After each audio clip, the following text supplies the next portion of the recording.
Hey everyone, welcome to the Rum Revival. It's Arminder here. And the other day, I had a friend come over who hadn't been over actually in a couple of years. And he wanted to see my rum collection because he knows I'm into rum and I have a YouTube channel. He's not much of a spirit drinker at all, but he just wanted to see the collection and he was kind of, I think impressed by the quantity, but also maybe mortified a little bit at the quantity because there was just so much of it. I haven't done an exact count. If I had to guess, somewhere over 200 bottles, less than 400 maybe. Am I proud of that? Probably not. Yes, no, I don't know. And as I was showing him the collection, he asked me a question that kind of got me. It was a question I couldn't really answer. I was kind of stumped, frankly. He said, cool, I see this pretty massive collection. That's impressive and all, but if you could only hold on to 5 of these rums, if you could only have 5 of these rums, and that's it. We have to get rid of your entire collection. You can only keep 5, and those are the only 5 rums you could drink for the rest of your life. What would they be? And I was like, I took 5 minutes, 15 minutes, couldn't really give him an answer. And it was just something that really kind of stumped me because that's pretty damn hard. It's not as hard maybe if you have a smaller collection, but the more you have, the more rums that you love, the harder it's going to be to answer that question. So over the last couple of days, I've been thinking about it, going through my entire collection, trying to find the 5. I think I've settled on the 5, and I want to share those with you. Now, a lot of caveats here. This is my current 5.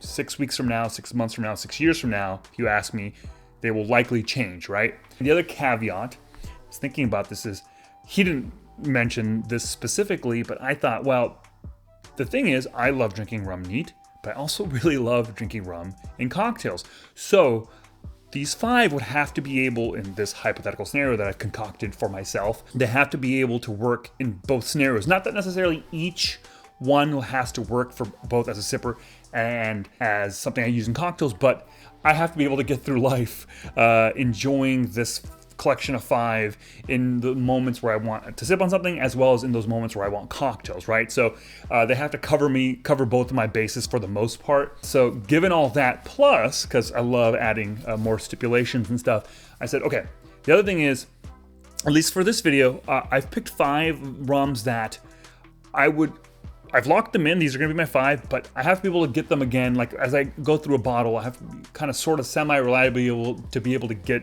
more of that rum, because this is gonna have to last me my entire life, this particular rum. So when I finish the bottle, in theory it's still available and I'll be able to buy another one. So I purposely pick things that are more kind of regularly available, kind of core year-round, more easily accessible offerings, relatively easily accessible.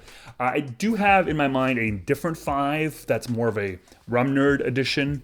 Those are kind of one-offs or single cast, things that will no longer aren't really around anymore, or will not be around anymore. And maybe I'll do a future video where I share that, but that's what this 5 is. It's gonna be rums that are relatively available, in theory will be in the future, that can kind of cover my bases for sipping on neat and in cocktails.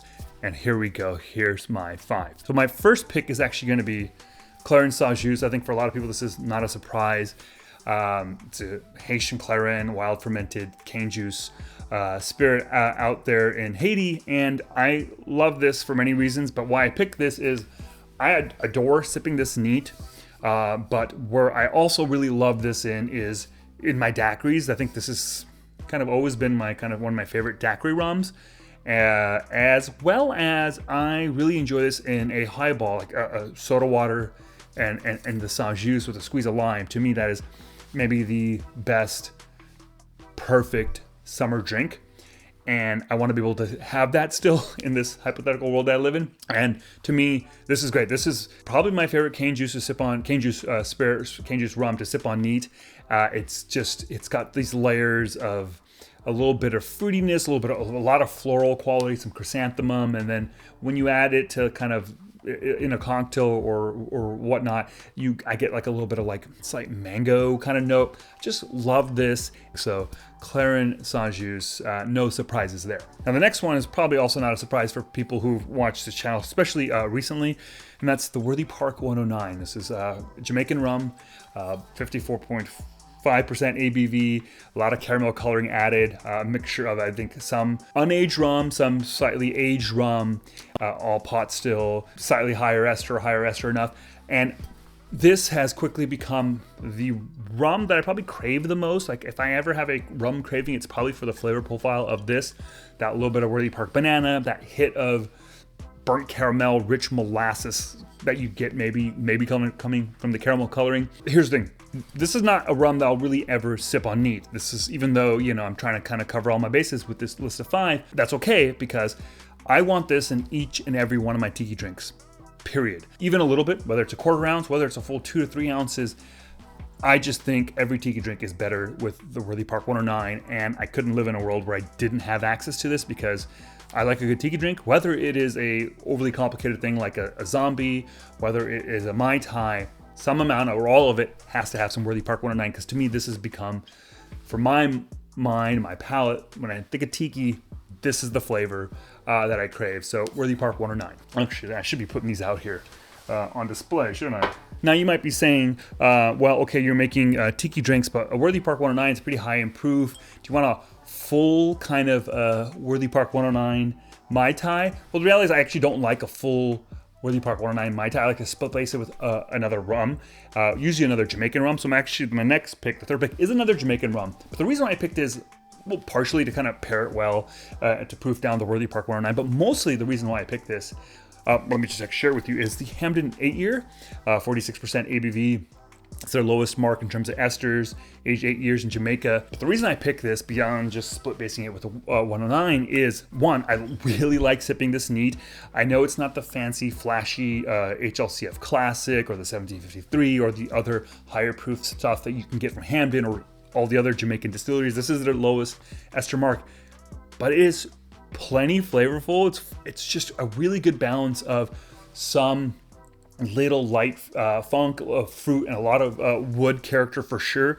But I really do like sipping on this neat. I think it's kind of super underrated in that regard. But in terms of cocktail making, I love and adore this rum, especially in spirit-forward cocktails, and especially when those cocktails have an Amaro in them. So whether it's a Negroni, love a Hamden 8-year Negroni, or any other kind of cocktail that calls for an Amaro, or even like a Manhattan, anything that spirit-forward. I think this rum excels in that application. So I think this kind of covers all my bases. Now the next rum is something that is not overly complicated. It's a pretty straightforward rum, and I think it's okay to have that because I do like sipping on it neat, but I think I particularly love it when I'm in the mood for either an old-fashioned, or lately, I'd say the last couple of months now, I've really come to fall in love with rum and cokes. And if you've seen my video where I talked about rum and cokes, you'll probably know what this is, and it's the Rondel Barlito 3-star from Puerto Rico.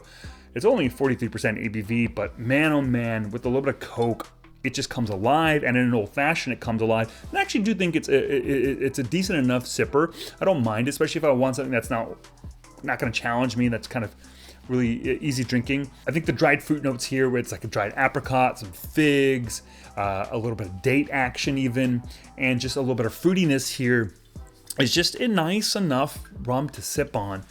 But when I want those old fashions, that's the flavor profile I want. It's perfect for that. And then rum and cokes all day, every day now. Apparently that's what I'm all about. And this is like the perfect pairing for that. And also the other reason why I picked this is I think this is a great rum for introducing people to rum. A great kind of onboarding rum. It's a great beginner rum. And I want to have a rum. Not that I couldn't, well, no, actually, I don't know. Maybe the Hamden 8-year, but definitely not the Sajus. It's not something you just kind of say, hey, someone who hasn't really had rum, hey, try this. This is a great first step. It's not. I mean, I wish it was. I don't think it is. But this is a great first step, right? And I think I want to have something in my collection of the 5 that I could show to people and say, hey, try this. I think you're going to really like this. I think you'll like rum, and this is a great first step. So Rondel Barlito 3-star. Yeah. Now the last pick was frankly the hardest because there were a lot of other, I mean, there's hundreds of options I could have gone with for any of these particular slots. And so I really struggled. I will give you the runner-up what I almost thought of picking, but I didn't, and that was the Dorley's 14. I don't know where I put it. Love that as a sipper. It's higher in proof. It's got like a little bit of a raspberry, strawberry, burnt caramel, a little bit of glue action. It's just a lovely, lovely sipper. One of the best values in rum. But I realized I was thinking about it like, yeah, I do really like that rum. It's a contender, but I don't really mix with it. I haven't really found an application that works for me. I actually don't like it in an old fashioned. So then I went with another rum because the one thing you may, as you're looking at this, you may realize that I'm missing is a Demerara rum, a rum from Guyana, and I love them. One of my favorite kind of rums, and I thought really hard about which one I would include. I didn't go with like the high ester blend because one of those are limited in this make-believe scenario that I've concocted. I'm trying to pick things I would, because I'm locked into these 5 for the rest of my life. At some point, those high esters are not going to be available, and so because of that, I didn't go with that. Plus, I don't think it, while I do mix with it occasionally, I don't think it works in every kind of application. So instead, I went with the Eldorado 15 year. Now, however, I want to say something real quick. In this hypothetical scenario that I've concocted, not only do I live a life where I only have 5 rums and I'm happy and content with that, I also, in this hypothetical, live a life where I travel a lot. I'm a jet setter. And in this scenario, I travel to like London like all the time, a couple times a year. And because of that, I always bring home a bottle of Eldorado 15. Now you might say like, well, you can get that here. I can, but the version that we get here is only 40%. But the version you get in London, or maybe across the rest of the world, I don't know, but definitely in the UK, they're bottled at 43%. Now you might say that's just 3%, but it really, to me, makes all the difference in the world. So in that scenario, I always pick up a couple bottles when I'm coming back home from this stupid trip to London. Anyways, even at 40% ABV, I still have a soft spot for this rum because it is a pretty decent sipper, I think. You know, I think it gives me, of the entire lineup, gives me the flavors that I want. A little bit more Port Morant action, a little bit of smoke, a little coffee, dark chocolate. It's a little rich and decadent. As much as a 40% rum could be rich and decadent without being overly cloying with like tons of added sugar or anything like that. It's great in cocktails, in a zombie, decent in an old fashioned, but in a lot of tiki drinks, I will often, or have often, used Eldorado 15. Also split basing this, the Eldorado 15 with the Worthy Park 109, or with the Hamden 8 year for like a great Mai Tai. That works really well. And I think this scratches the Demerara itch that I have as a flavor profile.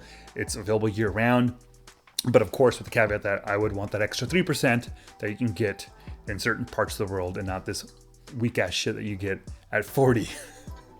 Why do we get it at 40 here in the US? Because we can't have nice things, folks. Anyways, that is my lineup.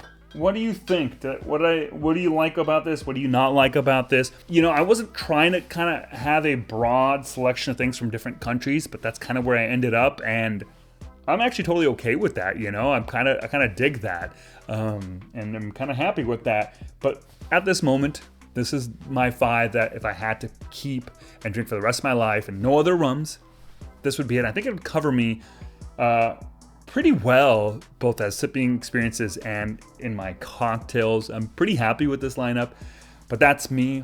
Really curious, what do you think? If you could only keep 5 rums in your collection and that's all you could ever drink for the rest of your life, what would those 5 be? Let me know by leaving a comment down below. And thanks so much for watching.